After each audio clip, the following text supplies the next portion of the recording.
Good morning.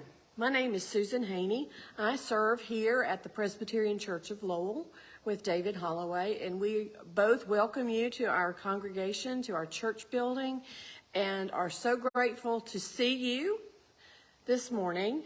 Today I'm going to be talking about another woman from the Old Testament. In fact, this time I'll be talking about two. We will be completing the story of Naomi and Ruth.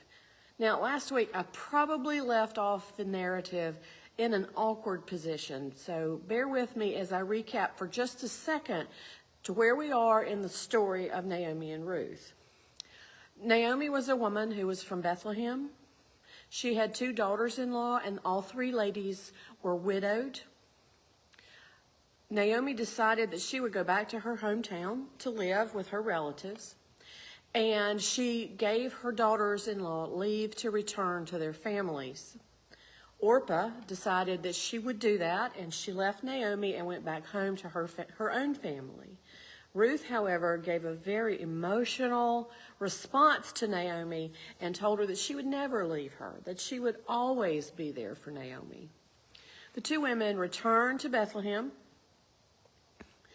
Apparently there was some real estate that was still there. Maybe there was still a house, and they were able to have a place to live, but they still were very poor and they were destitute, widowed women. So what poor people did in that time during the harvest, and this was harvest time, is that they went out into the fields and they picked up what was left over from the reapers who were reaping the grain. Now, Naomi, she was a crafty woman because she made sure that the place in the field where Ruth went to to glean, was owned by a relative by the name of Boaz. Now, because Ruth had followed her mother-in-law home and because she was taking care of her, she was the one who was there from sunup to sundown, gleaning in the fields to take care of them. She had a really good reputation. People admired her because of her commitment and her responsibility for Naomi. Boaz wanted to know who she was. She apparently was a pretty woman. Who's that pretty woman out there? The workers told him who she was. He realized that she was a relative and told the workers, if she's behind you, maybe you could just let a few extra grains fall for them. When the harvest was finished, everybody would gather together in a barn to thresh the wheat. And threshing, you probably know, is to separate the trash from the part that you want to make into flour. It is a festival time of the year. There is food, there is drink. Apparently, the men would stay in the barn and they would just sleep wherever they fell. It was not necessarily common for the women to remain in the barn overnight.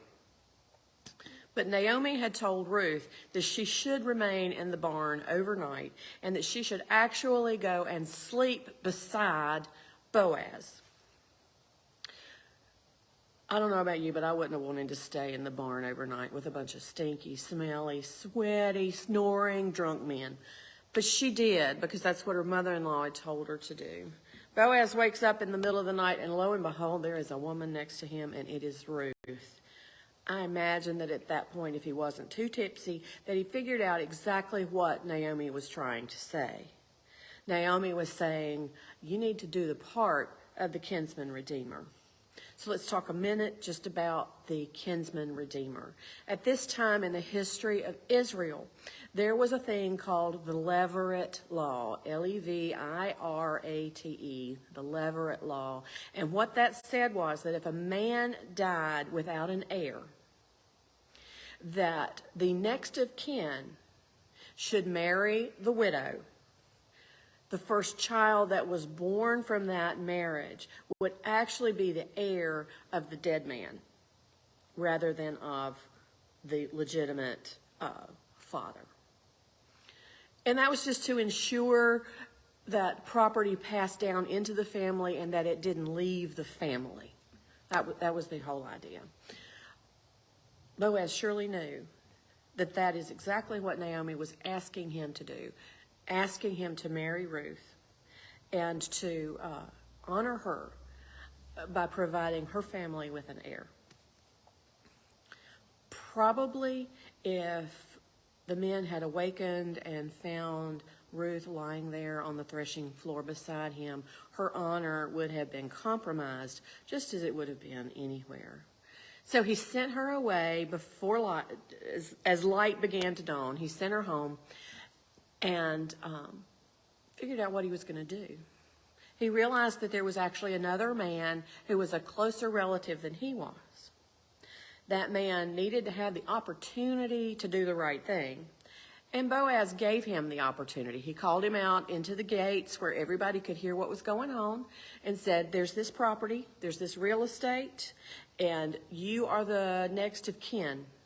But let me tell you, if you're going to take the property, you have to take the women too.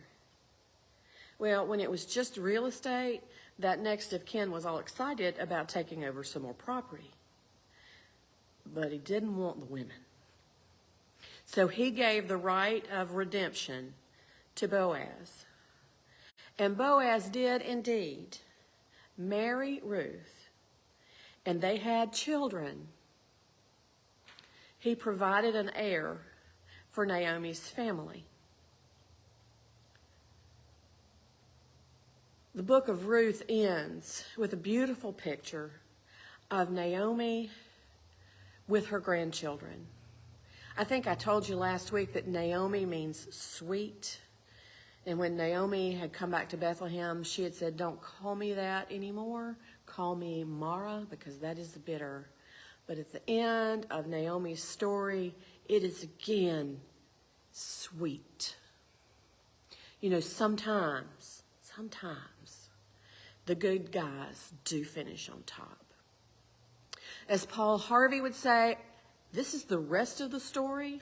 The rest of the story is that if you will go to chapter 1 of Matthew and read the genealogy of Jesus Christ, you will see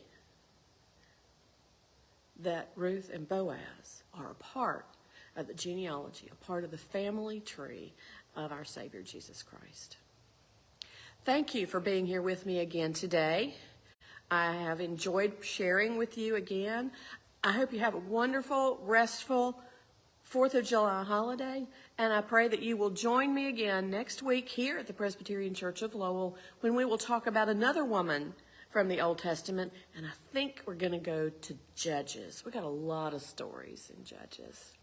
Bye-bye now.